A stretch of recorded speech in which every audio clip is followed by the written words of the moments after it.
Thank you all for joining this first webinar of APSL. This was organized as part of APSL initiative to support the UK-based Sri Lankans affected during these difficult times. Today's host is Mr. Rohan de Alwis, APSL Past President, Solicitor and Business Director. So I would like to hand over to Rohan to start the presentation. Thank you, Mahesh, for everyone. A very good afternoon. Welcome to APSL's webinar in relation to the United Kingdom government's job retention scheme, also known as the furlough scheme. Just for housekeeping purposes, for those who are attending this seminar, the meeting will last approximately 40 minutes, 20 minutes of which will be my presentation, which will be recorded, and the 20 minutes question and answers time that we are leaving will not be recorded. Now, some of you have already sent some questions across when they were registering, and also you could submit questions by using the chat button and by sending it to the moderator. So we go on to the main topic now, which is the third slide, which is the main area, which is the job retention scheme. So this is a temporary scheme for 3 months, starting from the 1st of March this year. Now, it can be extended by the government if they require, and the initial indications are that it will be extended for at least another 2, possibly 3 months. But otherwise, it started with effect from retrospective effect from the 1st of March. So the whole of March, April, and May. Now, it's a scheme that is available exclusively to employers who can use the scheme anytime during this period where the job retention scheme is in force. On to the next slide. And what is important here is I have placed the main content of this webinar as guidance to the employer or the business owner. Now, that is because the government is actually interacting with the employer or the business owner as opposed to the employee. So a lot will be said on guidance under this topic, guidance to employer and businesses. And that if you are listening in as an employee, that whatever you hear for the employer will apply to the employee. There will be a slide of a summary for the employee towards the end. So there is no real change of rules when they come to application to employers and employees. So as this is a government grant and not a loan that the employer is getting,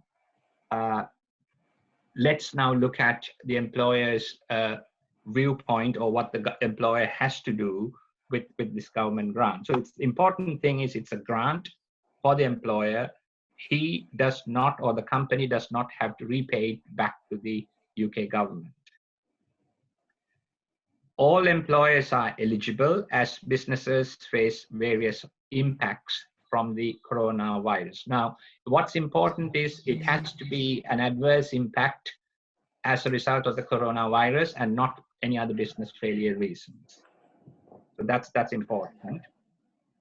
So as a result of the coronavirus shutdowns, lockdowns, and call it what you may, if the employer has to temporarily lay off people, staff, employees, or make them fully redundant, then this scheme is to assist those employers to help their employees to be on their payroll until as long as the scheme is alive. So at the moment it's in operation for 3 months, but if it's extended and the lockdown and the coronavirus pandemic, even if it goes down to an epidemic level, one stage below, if the government continues the job retention scheme, then those employees will be able to benefit from the grant that the government is giving. Mahesh, next one, please. Okay. Now, I started off by saying, and this is all government guidance, all employers. Now, who or what is the eligibility to claim under this scheme?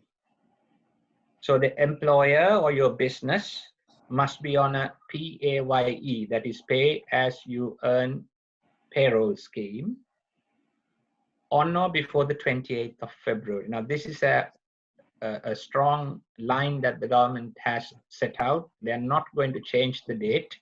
It's the 28th of February 2020. So if you're taking some short notes or whatever, important date is 28th of February 2020.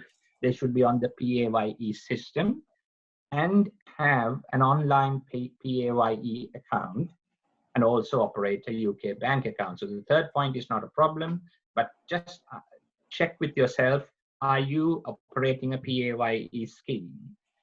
If you are, then you are eligible as an employer to take part.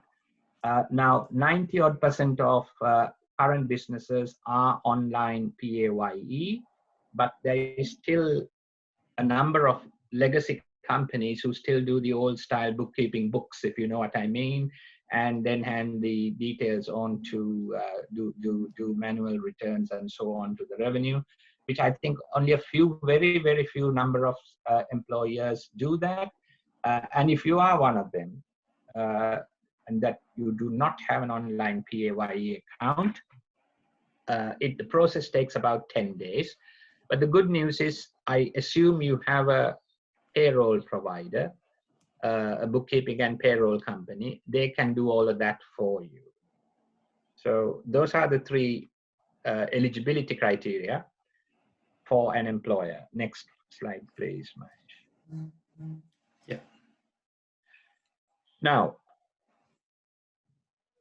an employer can offer this scheme, the job retention scheme, to their payroll, to employees who should be in employment or on their payroll on or before the 28th of February.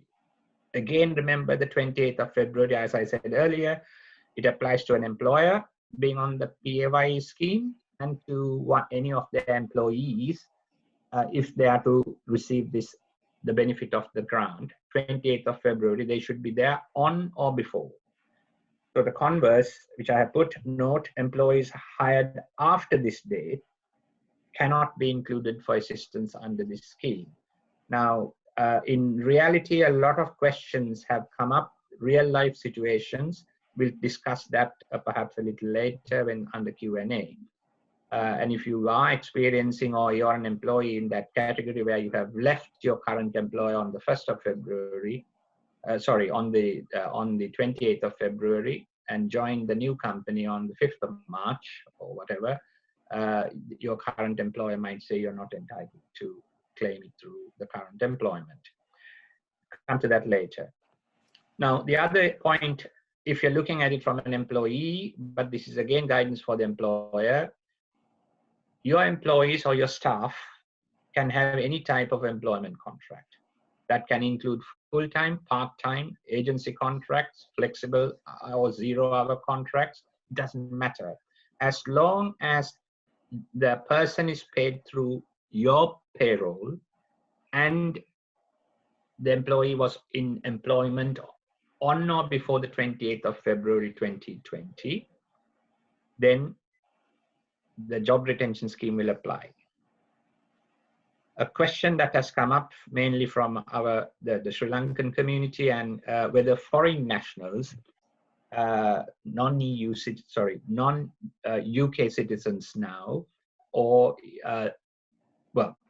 non-UK citizens, foreign nationals, do they have the right to claim under this scheme? The answer is the government is very clear. Foreign nationals, that's not the primary purpose or the criterion, with the right to work in the UK. So what's important is it doesn't matter what passport or nationality you are. If you have the right to work legally in the UK, including students, part-time hours, etc., they are eligible under the the job retention scheme from your employer. It's a very important point, a very sensitive question that has been asked many times from our community. Now, an eligible employee includes someone currently on, important again, paid sick leave or who is self-isolating in respect of coronavirus, not something else. Now, an employee who is on unpaid sick leave since the 28th of February will not be eligible. So paid sick leave, yes. Or since the 28th of February, they are on self-isolating due to coronavirus, but not an unpaid sick leave. So if you have somebody or you are an employee who has been ill for the last 8 or 9 months, and the first month or 2 or whatever your employer paid you, thereafter he or she is on statutory sick pay, which is a government benefit, you will not be able to claim, in addition to statutory sick pay, the furlough or the job retention scheme payments. Once you furlough an employee, they cannot work or provide services for you or your employer during this period. That's another area that I have had questions, not just from the Sri Lankan community, but from all small, medium, and large clients as well. Employers say, oh, this is wonderful. This is a grant. We get the money from the government. We keep it or we pay it. We don't pay the employee ourselves. We'll get the employee to work. No, that is illegal. And if afterwards the HMRC were to conduct a revenue audit, and if you're found guilty, the employer and their principal directors, etc., or the human resource managers and so on, they can be not only be fined penalties, but could be prosecuted in the High Court of Justice for financial fraud and anything else. So your furloughed employee cannot work or carry out any services for you or whoever your employer is. Next slide, please, Mahesh. Yes. So I think most of you would have heard on television and radio and so on, how much can you as an employee claim from your employer, which the government will pay. You all know it's 80% of your contractual wages, even for employees on national minimum wage. So it's important, it's 80% of what you have been receiving, which is contractual wages. The simplest way to look at that for you, if you are on a fixed income, is to look at your February pay slip. Because if you started employment 5 years ago, the contractual wage would have been, I'm making it up, £1,000 a month. Since then, 5 years ago, you would have had a pay increases, and if your salary today is 1,250, then your contractual wage today is £1,250. If you don't remember any of these things, just check your February pay slip. What was your gross pay? Now you will receive 80% of that, up to a maximum of £2,500 per month. So that's very important. So if your salary, for example, £5,000, you won't get 80% of that, you will get 2,500. If your salary was £1,000, the government will pay your employer to pay you £800. So that's how it works. Now, the reason I have those who can see my PowerPoint slide will see I have underlined the words plus. So in addition to your 80% of your contractual pay up to the maximum, your employer will be able to pay the minimum pension contributions, and that's important, together with the national insurance on the new wage. so on the 80% wage. So those who work for a company, if you're an employer, or if you're working in human resources, you will know that there is not only the employees' collections for national insurance and pensions, the employer has to pay to the state the employer pensions contributions under the auto-enrollment scheme, as well as the employer's national insurance. So all of that, in addition to the 80%, will be met by the government on behalf of your employer. Now, the fourth bullet point is a sensitive point. The employer is free to pay the balance 20% of your contractual pay or not. Now, caring, sharing, liquidity plus cash flow, good cash flow employers will pay the 20% out of pocket, but most employers will not pay you the 20%, because if you do get the 20%, you will still get your old contractual pay. But this is to stop people from being made redundant because your employer hasn't got money coming through, very bad liquidity or cash flow. So therefore, the employer can choose not to pay you the balance 20% because the government is paying you your 80% of the contractual pay. The last bullet point is a point mainly for employers and HR departments. The grant by the government, what they will get from the government, will be prorated if your employee is only put on the job retention scheme for part of the pay period. If you're listening to it as an employee, then if the company goes on the furlough scheme on the 15th of this month, then you will get half of this month's salary. I mean, it's fairly practical knowledge, but they have put that in as well. So we go to the next slide. Yeah. Now, again, I have reiterated what I've said about how do you calculate full or part-time employees on a salary. It's 80%. It's very simple of employees' salary. As of the 28th of February, that's the gross salary, which means before tax. Given you an example there, employee salary is £12,000 per annum. You get, therefore, £1,000 per month.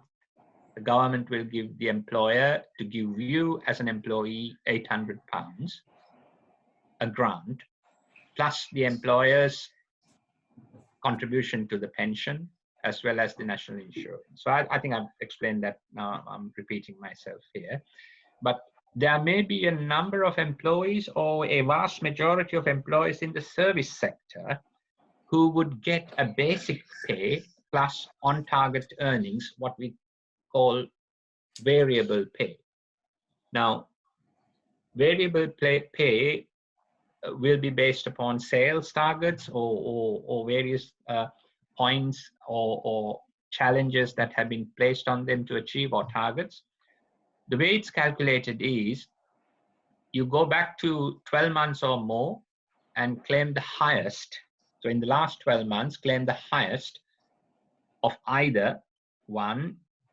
If it's March pay this year, they will look at March 2019 pay, or take the average monthly earnings, that's the basic plus the on-target earnings for the last tax year, and then divide it by 12, you will get an average. So these are, again, if you're an employee, don't have to worry too much because your employer's payroll department will do these calculations automatically. If you're an employer listening to this, then you will need to talk to your payroll provider and get it sorted. And the payroll provider will be liaising directly with the HMRC, Her Majesty's Revenue and Customs, in getting the necessary links to sort this out. If the employee only started work in February this year, then you had to work out a pro rata for their earnings so far and claim 80%. So that's again a little detail which I have gone in there. So next slide. This is again what I have sort of given you a brief narration before. Under this scheme, your employer pays the national insurance and the pensions contributions. I've said again, it's not on the contractual salary, but based upon the 80% of the new salary. Next page, please. Now, what's important is, what is the minimum job retention scheme period or the furlough period? Any employees you place on furlough must be furloughed for a minimum period of 3 consecutive weeks. So you can't put somebody on the job retention scheme for 2 weeks from tomorrow or next Tuesday, working day. It has to be, if you place somebody on furlough, it has to be for a minimum period of 3 successive consecutive weeks. When they return to work, they must be taken off furlough. Now you can repeat this process as long as the job retention period scheme applies. So it doesn't have to be just, if you apply for a minimum of 3 weeks, you can get them back to work the following week and then start again for another 3 weeks if you want to help cash flow, etc. Next one, please. Yeah. When the government ends the scheme, you will have to make a decision as an employer what you want to do. I mean, the options are fairly straightforward on paper. Either you can continue to employ your employees and pay them the 100%, which is the original contractual pay, and go on as nothing has happened, or you will have to look at your business and either temporarily lay off people, and that is another point for another debate, another webinar, how you do that, that's employment law, as well as, if necessary, make permanent redundancy. So the redundancy procedure is another area altogether, a subject. Next one, please. Yeah. Now, this is important. Placing an employee on furlough is a change to the employee's contract of employment. It has to be agreed with the employee to avoid a unilateral breach. Now, if you breach it, in other words, if you do not get the employee's written consent, the employee can refer it to the employment tribunal for an action for unfair dismissal. So, as an employer, what do you have to do? You will need to write to the employee, get his or her agreement to place him on furlough. You need a copy that must be kept of the employee's signature and the date, which is the acceptance. So it's important because you are changing your original contract of employment with the employee. To change that, it has to be by agreement. To do that, you have to write and get his signature. If for whatever reason, I don't know why today an employee will refuse, but there might be good reasons, because he says, I don't want 80%, I only want the 100, but the 100% of the pay employer hasn't got.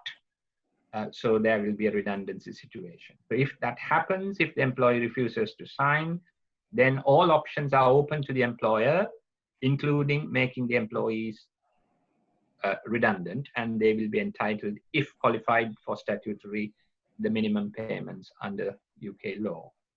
Now, that's overall guidance for the employer. I have put this slide for employees or individuals. I will read this because there are only a few more slides to go, because it's important.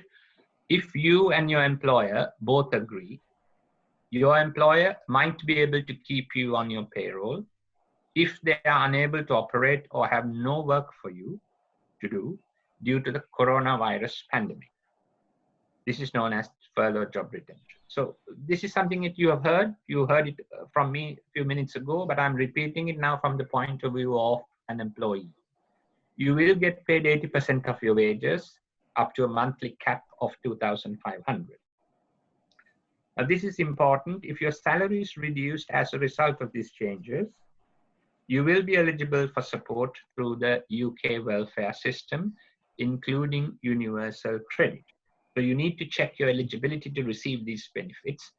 And in addition to the various benefits available, such as universal credit, there might be rental benefits. And if you have a mortgage, you can write to a mortgage company and seek an extension or mortgage holiday. Holidays are not free, it's simply an extension of your term of mortgage, etc. But we are not dealing with any of those today, but just highlighting what options are available to you. Now, next slide, Mahesh, please. Guidance also is there for self-employed. Some of the listeners today on this webinar could be self-employed. Now, the same sorts of benefits by way of grants apply, that is the 80%. But because if you're self-employed, you're not on a fixed salary. But I have put some guidance here, pointers. Let me read this. The Self-Employment Income Support Scheme will support self-employed individuals, including members of partnerships, who lost income due to coronavirus. This scheme will allow you to claim a taxable grant worth 80% of your trading profits, up to a maximum of 2,500 per month for the next 3 months. This may be extended if needed. So again, no real change of numbers. It's still the same amount of money that the employees, whether they're full-time, part-time, it doesn't matter. So a self-employed person also will be able to get. Now, I have put a couple of links, or at least one link, or if you want to simply do a Google search and say, claim a grant through self-employed income support scheme, you will get some guidance there, and that will help you. Now, before we go on to questions and answers, what's important is the government's website and the links are not ready or operational yet. They have announced the scheme to benefit employees, but the scheme itself is not linked yet to the payroll departments.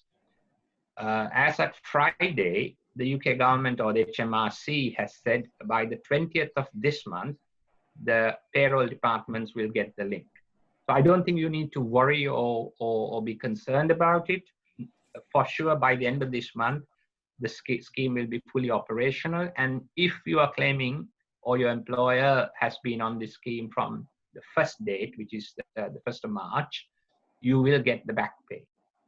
So that's the good news. Mahesh, I'm open to take questions. I've also got a few questions here. So one of the questions I have here is, can non-EU staff be able to claim? And I think you will recall I said it very clearly, that as long as anyone has the right to legally work in the United Kingdom, they can claim job retention relief. So they can be part-timers, they can be full-timers, so they can be students who have the right to work as well. So I don't think that you should be worried about that.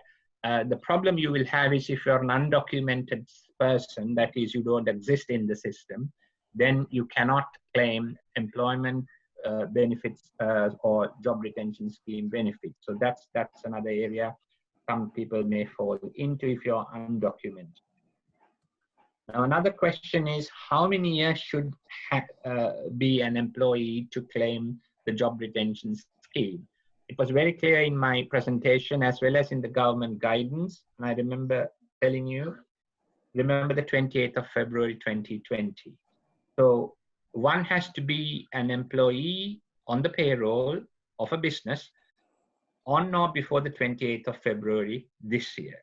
It doesn't matter whether you are 1 month into it or 5 or 10 years into seniority. It doesn't matter. I hope that responds to the question raised. Another question is the furlough scheme or the job retention scheme mandatory upon the employer? Unusual question.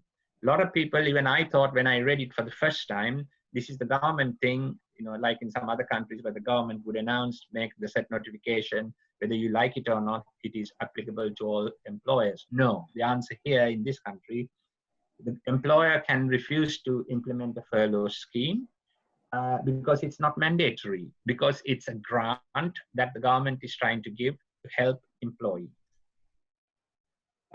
I think it will be very unlikely an employer will refuse in reality, so don't worry too much. I'm not sure why somebody asked the question, why an employer, no reasonable employer would refuse government assistance of 80% of your employee's salary. Another question is, can an employer put employees on furlough for any other reason other than the pandemic, the coronavirus pandemic? No, you can't. Just because you had not been doing sufficient business or generating profits, you can't claim on it, historically that is. But if as a result of the coronavirus pandemic, you have had a serious downturn, or you have lost customers or losing customers, etc., it's not viable for you to run the business, then you can claim under the furlough scheme. Another question that came through was, can a carer, an officially nominated carer of a child, so I think it's the social services or the education department, I think it's the social services, would nominate or appoint you, an individual, as a carer of a child. Now, if the child, as a result of the coronavirus problem, the school is shut, not for any other reason, but because of the coronavirus reason, the school is shut, and the child has to be cared for, then such a carer is able to request that he or she be put on the furlough scheme. Again, that will be up to the employer to accept it, but again, a reasonable employer will do so. So these are the issues that we will see by way of social security claims, employment liability, employment tribunal claims, and also remember, if HMRC, Inland Revenue audits on employers. Believe me, there will be a lot of fraud and happening here. False claims will happen. They will all be investigated after the coronavirus pandemic has gone away. So be careful. Just because this is available, don't abuse the system, because if they do investigate, and you will not only be paying the money back, but you will have a penalty, and there are criminal sanctions. So those are the questions that I have received so far. Thank you very much, Rohan, for delivering the webinar. And I would like to thank all the attendees too. I hope you found it informative. We plan to organize a number of webinars in the coming weeks for Sri Lankans affected during these difficult times. Thank you again, and have a wonderful bank holiday weekend.